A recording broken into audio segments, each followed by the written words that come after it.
What's up, guys? It's about half an hour after I did the Warrior Within review, so now it's time for me to do the Two Thrones review. My favourite of the three Sands of Time Prince Persia games. So, there we go. Let's get started. So, some of the positives about this game straight away are the prince is back to his old self. He's once again played by Yuri Lewentful. The Dagger of Time is back. The combat is the same as Warrior Within, and the platforming is easy to control. The music is back to how it was in Sands of Time, so straight away this game seems perfect, doesn't it? Or at least the perfect Sands of Time game. It's my favourite, yes, but is it perfect? No. Some of the problems are involved in one of the later characters that you start to play as. Anyway, the story is basically the prince and Kailina, the Empress of Time from the second game, are still travelling on their boat to Babylon, and as they come up to the city, they get attacked by the people who have taken over Babylon, and basically the two of them end up knocked out and unconscious, and Kailina washes up on the shore, and the prince wakes up and starts climbing around again, as his normal self does, trying to rescue Kailina, who has been caught by some of the city guards, or at least the city guards who've taken over, and he ends up following her until he manages to try and save her from, you guessed it, the Vizier. Because in this world, now, because of the fact that Kailina never died, that means the Sands of Time were never made. And if the Sands of Time were never made, well then the first game technically never happened. So the Vizier was never killed. And his dad should still be alive. And that's his entire reason for coming to Babylon. However, the Vizier still wants to become godlike and rule the world using powers of the sand and all that rubbish. So now, having captured Kailina, he owns the Dagger of Time, although at this point it's still just a fancy-looking dagger, because the dagger gains its power from the sands, and because there are no sands, it technically doesn't have any power.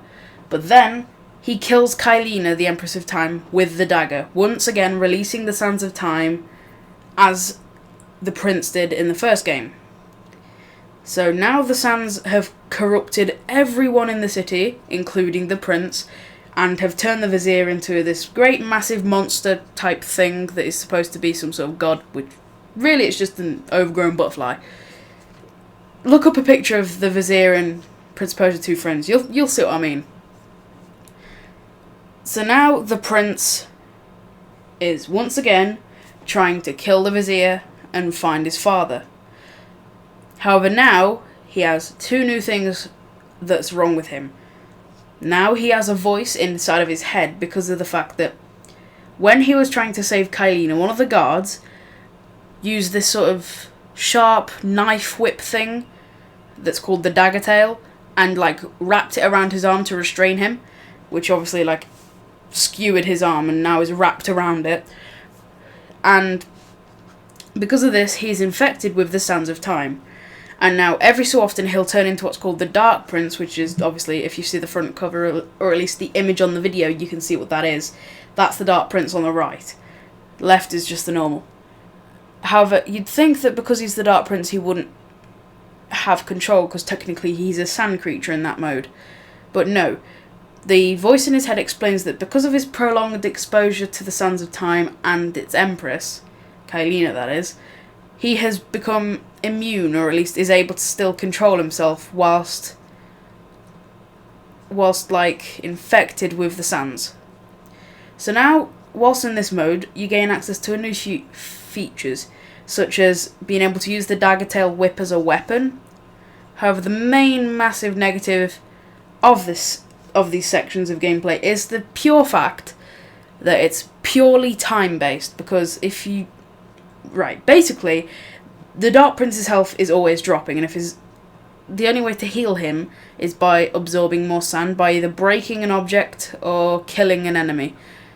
And because of this, if you are trying to sort out some sort of puzzle whilst in the Dark Prince mode, because you don't get to choose when and where you change into the Dark Prince, it just happens on set pieces of the game. And some of these times you're having to solve puzzles or make a hard jump, and when you're trying to do this and you've got little to no health, and there's only so many times you can rewind time so far, with your health dropping, it's quite difficult some of the time, and Other reviewers have stated this is the worst part of this game, and to be fair, they're right. They probably should and could have handled the Dark Prince a lot better. However, I really do like the fact that the prince is back to his old sarcastic self. As such, this makes for a lot more banter between himself and the voice in his head, who is later revealed to be the Dark Prince himself. Also, one of the original characters from the first game, Farah, is back, because her dad was killed by the Vizier, so she wants to kill the Vizier too. However, she doesn't remember the prince, because like I said, no sands back then didn't technically happen, whilst the prince still remembers because he was with the Empress of Time when it happened, when he stopped the sands from being made back then. So she doesn't remember meeting him, but he remembers meeting her, and they fell in love at the end of Sands of Time. So this is awkward for the prince. So now he's like hinting at things to see if she remembers anything, but she doesn't. However, they do fall in love again, but unfortunately Farah isn't as strong a character as she was back in Sands of Time. And I don't mean strong as in like physically combat capable, because back then she was, but she wasn't like superhuman and supposed to be this big badass character that can't be beaten, which she is now. All she does now is like say that the prince is too slow or too weak, or that he needs to keep up, or she saves him so many times with a bow, which doesn't make any sense, because you can cut these like sand zombies as much as you want for like 30 seconds and sometimes they won't die, but she literally just shoots them twice with this arrow and they die. And they're not special arrows, or at least it's not confirmed they're special arrows, so it's quite confusing. So, this game is good. Very, very good. I've probably made it sound worse than it is.